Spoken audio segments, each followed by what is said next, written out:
number. Calling from a 704 area code. Who's this? Where are you calling from? Hey, am I live? Are you what? Hello? Yes, you are live. What is your name? Am I live right now? Okay, cool. My name is Michael from North Carolina. I just had a question about this California law, and I guess I'm having trouble reconciling, I guess the whole treat everybody equally, but then also mandate the board composition of corporations. Do I have that right? Yeah, I'm not totally familiar with the law, but let's just assume it is what you say it is. What are you having trouble with? I don't know. I guess you shouldn't be treating people differently based on their gender or any intrinsic characteristics, but why is the government mandating this stuff? Well, you know that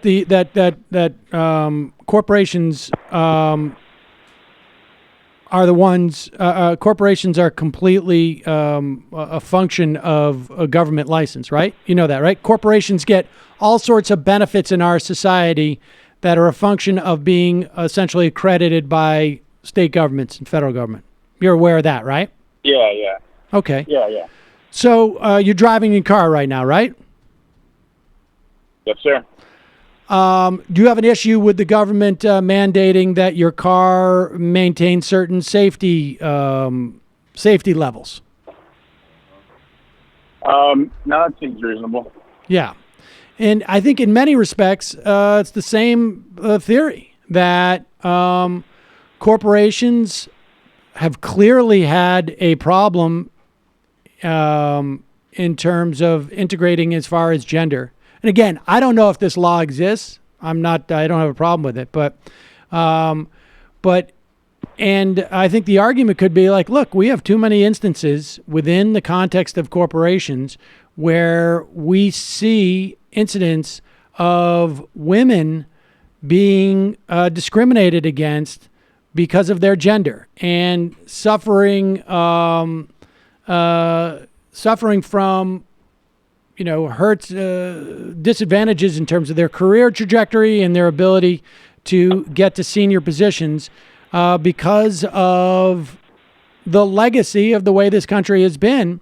And one way we're going to correct that is to say there are undoubtedly enough women who are qualified to fill these positions. And so these boards, the corporate boards, right, which are just overseers, must have a certain percentage of women basically to function, as, that there's not such a hermetically sealed, homogenous ideology in that corporation that women are consistently disadvantaged. That would be why I would be in favor of something like that. Yeah, I think it's one of those things where I feel I agree on principle, where it's it's clearly better if you have more diverse viewpoints, in a corporate board. It just feels weird that top down government saying, all right, this is what you have to do. Couldn't you go even further than that? And I don't know, just make a bunch of these little tiny requirements based on gender, based on race, and you have the government kind of micromanaging a bunch of these Well, what's that? I think that I would take each case as it comes, but I don't have a problem with that broadly speaking, except for maybe from an efficiency standpoint. But this is quite easy. This isn't the government. The government doesn't have to do too much. It's just they have corporate filings. I used to be incorporated in California. I used to have a filing that I would fill out every, I think, year or quarterly. I can't remember.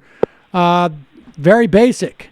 And if I had, board of directors, number of women, 5, number of men, 5, or whatever it is. That's not too hard. Yeah. Okay, devil's advocate, would you be kind of in favor of something in the opposite direction? Of okay, you should have, one of each gender on a board, maybe something more neutral like that? One of each gender on a board? What do you mean?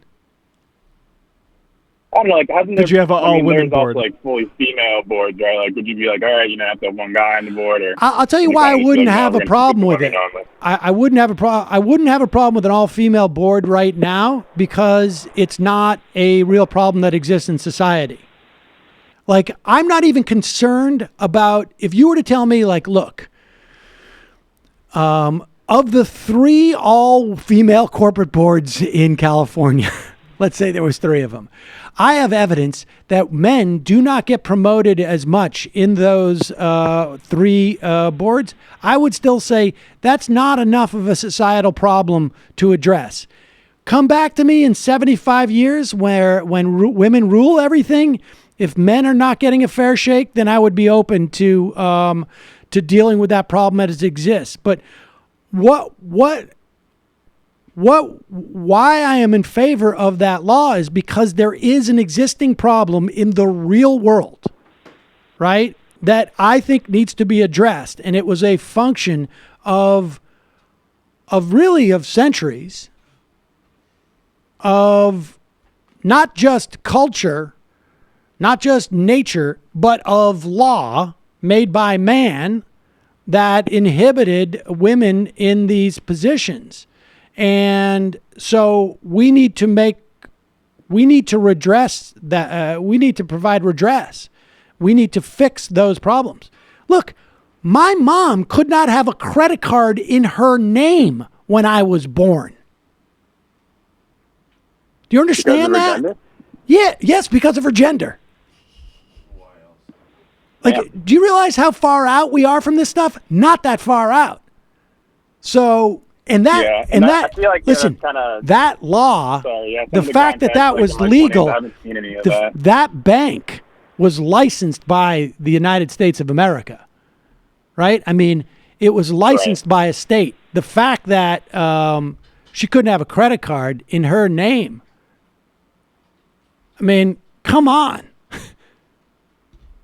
Yeah. But, like, why not? Okay, so why not just kind of be like, hey, if there's discrimination and you're actively excluding people, based on these characteristics, then because we have a societal problem. So instead, we have a societal problem.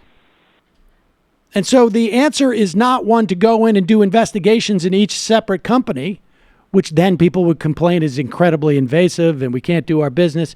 It is simply to make a law that allows for the companies to fix it by themselves over time, with the theory that the leadership constructs the culture in that company. And part of the problem with the culture in that company is a function of the fact that there's been one segment of the population that has controlled that culture. Right. Appreciate the call, Michael. Well, I appreciate you sharing your viewpoint. Thank you. Thanks.